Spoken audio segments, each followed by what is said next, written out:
그라운딩 테크닉은 우리가 치료 현장에서 워낙에 많이 쓰이는 거긴 합니다만 이게 꼭 공황장애일 때만 그럴까? 분노가 치솟을 때도 가능해요. 또 화가 많이 날 때도 가능해요. 그리고 스트레스가 너무 쌓여가지고 어딘가 내가 조금 있으면 막 폭발해버릴 것 같을 때 그때도 이게 효과를 발휘합니다. 미치고 환장하고 팔짝 찢고 막 돌아버릴 것 같은 그 순간 사람들마다 개인적으로 굉장히 여러 상황일 겁니다. 그 상황에 여러분들에게 이 그라운딩 테크닉 5, 4, 3, 2, 1 우리의 오감을 활용해서 온몸으로 나를 구원하는 그 과정 꼭 한번 거쳐보셨으면 좋겠습니다. 김구라, 정형돈, 이경규, 남희석, 이병헌 이 사람들의 공통점을 찾아보시죠. 공황장애를 공통으로 경험한 분들이에요. 근데 생각해보면 여러분 공황장애 있으세요? 없잖아요.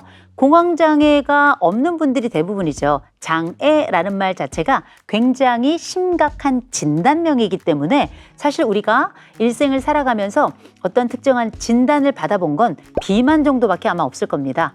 그 밖에 관절염 아니면 뭐 약간의 심혈관 질환, 당뇨 뭐 이런 것들 진단을 받습니다만 실제 공황장애와 같은 정신장애를 진단받는 경우는 많지 않아요. 그러나 공황 증상을 겪은 분들은 상당히 많습니다. 그 상황의 당혹스러움과 미칠 것 같은 감정에서 나를 이완시킬 수 있는 몇 가지 방법이 있는데 그 가장 대표적인 방법이 바로 그라운딩 테크닉이라고 하는 겁니다. 가끔 정말 미치워버릴 것 같을 때가 있어요.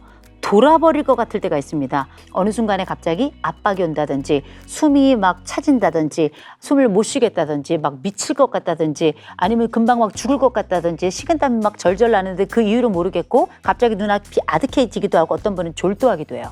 이런 경우들을 겪은 적이 인생을 살아가며 한 번이라도 있던 분들 꼭 계실 겁니다. 이런 경험은 앞으로도 올 가능성이 있고 흥미로운 건 뭔지 아세요?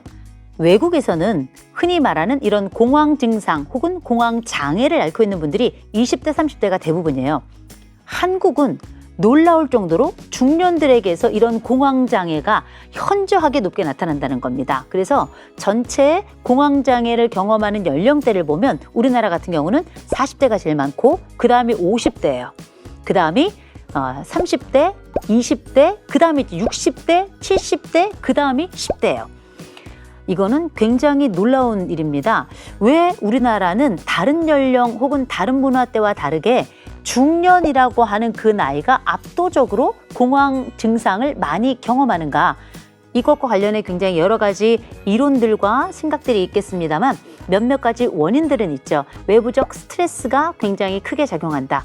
특별히 우리가 지금은 체면 문화가 많이 없어졌다 이렇게 이야기합니다만 여전히 우리나라 사람들 얼마나 패션에 민감한지 아시죠? 이유는 뭔지 아십니까? 시선에 민감한 거예요. 그래서 되게 유행을 많이 타고 일종의 트렌드를 선도한다고 하지만 거기에는 그 트렌드에 따라가지 못하면 나는 침체되고 뒤처지고 흐름에 따라가지 못하는 사람이다라는 굉장히 강박적인 그 트렌드 추종이 하나의 분위기가 있기 때문에 기억하실 건 우리나라 사람들이 여전히 외부적인 스트레스가 굉장히 많고 흔히 중년들이 샌드위치 세대라 그래서 위에서 내리누르고 아래에서 올라오면 가운데서 국물이 쭉 빠져나오는 샌드위치 세대가 되는 거거든요.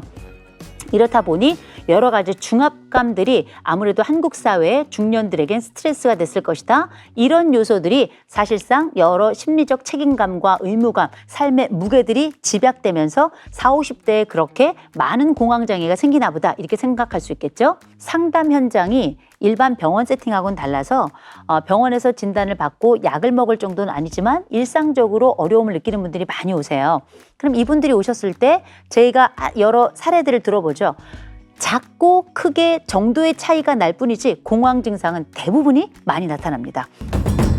지금부터 제가 여러분들과 함께 나누는 그 증상들 중에 몇 가지나 경험이 있는지를 한번 손가락으로 한번 꼽아보세요. 제가 지금부터 말씀드리는 증상은 대개 10분 이내에 발생하는 경우가 대부분이고요. 이게 뭐 길어봐야 20, 30분 안엔 거의 대부분 다 소멸이 되고 그래서 이랬던 기억이 있었다 싶은 것들을 한번 거슬러 올라가서 손가락을 한번 꼽아보시면 됩니다. 그 첫 번째, 내가 덥지도 않은데 땀이 나게 되는 경우. 두 번째, 손발이나 몸이 달달달달 떨려요. 날이 춥지 않음에도 불구하고 오한이 오는 것처럼 몸이 떨리고. 세 번째, 숨이 가빠지거나 숨이 막 턱 하고 막히게 되는 경험. 그래서 갑자기 숨을 못 쉬는 것 같은 굉장히 심각한 상황이 벌어지기도 하지만 그것까지는 아니더라도 갑자기 호흡이 불규칙해지는 경험이 있다면 손가락으로 꼽으시면 됩니다. 그 다음 질식할 것 같은 느낌. 이걸 우리가 질식감이라고 하는데 숨이 정말 이렇게 이렇게 막히는 느낌 같은 게 올 수 있거든요. 그리고 가슴 부위 통증이나 불쾌감이 있다든지 아니면 속이 막 미식미식한다든지 속이 막 불편하고 토할 것 같다든지 어지럽고 막 실신할 것 같고 먹었던 걸 갑자기 막 구토를 하는 경우도 있고 갑자기 졸도를 하는 경우도 있고 그런 요소들이 한 번 이상 있었다 하는 분 한번 손들어 보시겠어요? 특별한 이유가 없는데 이런 상황이 있었다. 그런데 알고 봤더니 그 상황이 대부분 긴장의 상황이었다 했던 분들이 계신다면 아마 너나 할 것 없이 손들고 내 마음속으로 손가락으로 몇 개 꼽은 분들이 꽤 계실 겁니다. 우리가 공황 증상이라고 하는 건 일생을 통틀어 대부분 한두 번은 다 거쳐요. 그리고 이걸 우리가 크게 보느냐 작게 보느냐에 따라 다르지만 중요한 건 중년기 때 이게 생겨나면 나머지 인생을 살아가면서 이게 반복적으로 나타나거나 굉장히 삶의 위축감이 커지고 특별히 이게 신체 여러 노화 증상과 동반이 되면서 나에게 더 큰 압박으로 다가오는 경우가 많기 때문에 그런데 요즘 우리는 책임감도 있어야 되고 의무감도 갖고 우리 일상을 또 살아나가야 되잖아요. 자, 그러면 우리가 알고 있는 이 공황 증상이 단순히 한두 가지 이 증상으로만 끝났냐? 그렇지 않습니다. 훨씬 더 심각한 상태로 얘네들이 진화해 가요. 생각해 보세요. 스트레스가 우리를 이렇게 움직이는구나. 스트레스를 잘 관리하는 게 굉장히 중요한데 꼭 스트레스가 대단한 게 아니더라도 때로는 나도 모르게 가만히 있는데도 막 미칠 것 같단 말이에요. 물론 약 먹고 여러 가지 인지행동 치료하고 이거 가능하겠죠. 근데 그렇게 못할 수도 있고 증상이 대단한 게 아닐 경우에는 일상 속에서 간단한 방법을 통해서 우리의 증상을 악화시키지 않고 일시적으로 생겨난 이 증상을 해소할 수 있는 방법이 있으면 얼마나 좋을까요? 그 가장 대표적인 방법이 바로 그라운딩 테크닉이라고 하는 겁니다. 그라운딩 테크닉, 영어예요. 그라운딩 테크닉. 실질적으로 우리가 할 수 있는 구체적인 항목들을 기술적으로 활용해서 내가 가지고 있는 감정적 흥분 상태 혹은 감정적인 놀람 상태, 내가 통제할 수 없는 나의 정서 상태를 잘 한번 이완시켜보고 다뤄보자라는 의미로 흔히 그라운딩 테크닉이라고 부르는데요. 저희 상담 현장에서도 일상적으로 많이 쓰이는 건데 흔히 아주 쉬운 말로 5, 4, 3, 2, 1 테크닉이라고 부릅니다. 5, 4, 3, 2, 1 기술 이렇게 부르거든요. 제일 먼저 5, 5부터 시작합니다. 카운트 다운이에요. 제일 먼저 가장 가까이 있는 물건들 중에 5가지만 고르세요. 5가지.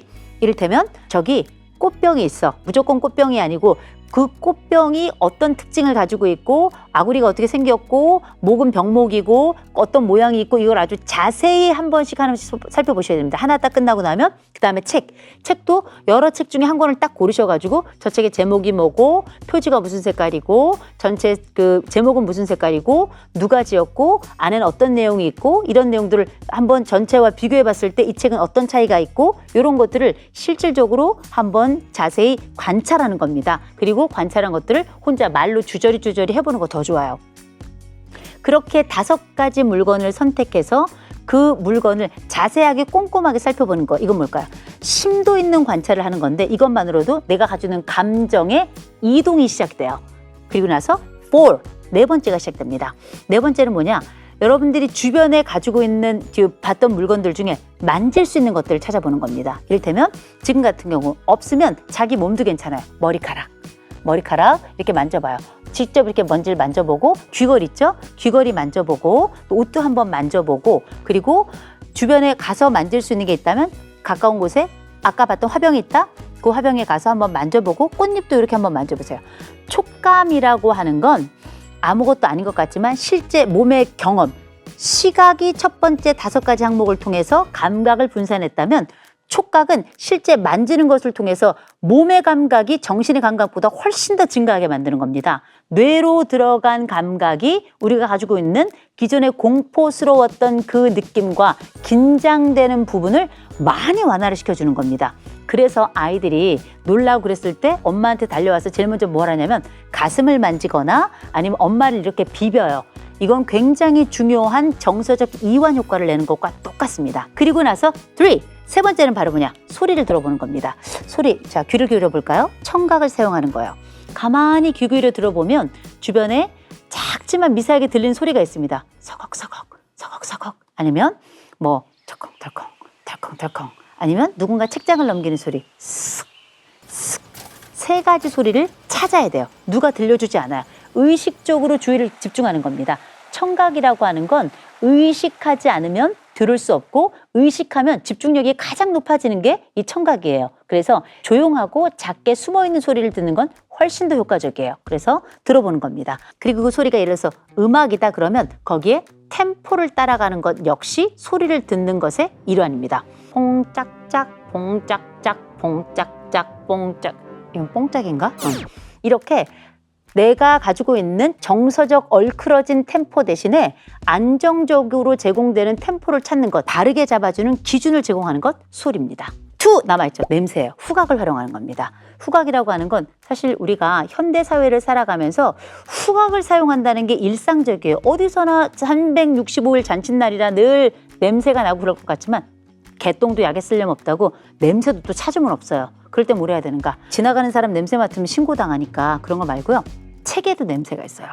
우리 생수 요새 많이 드시거나 아니면 컵 있죠. 컵에도 보면 이렇게 냄새가 있어요. 아니면 가까운 커피집이 있으면 거기 가서 이렇게 냄새를 한번 맡아보세요. 그러면 후각이라는 건 굉장히 분석적 감각입니다. 그래서 우리가 이렇게 왜 어떤 냄새가 오면 어떻게 이거 잠깐만 이거 김치찌개인데 요거 고기가 들어갔고 고기 중에도 요거 3일 묵은 돼지고기야. 그 중에서 요거 항정살 요거 이렇게 맞추는 분들 계시잖아요. 그죠? 후각은 대단히 민감하고 사람이 임종지경에도 남아있는 감각이 후각이기 때문에 사람의 생존을 확인해주는 굉장히 중요한 감각이 후각입니다. 그래서 실제 이 후각을 동원할 수 있다는 얘기 뭐냐면 그만큼 집중력과 분석력이 코에 집중된다는 거예요. 마지막 원 뭘까요? 맛보는 겁니다. 미각을 활용하는 거예요.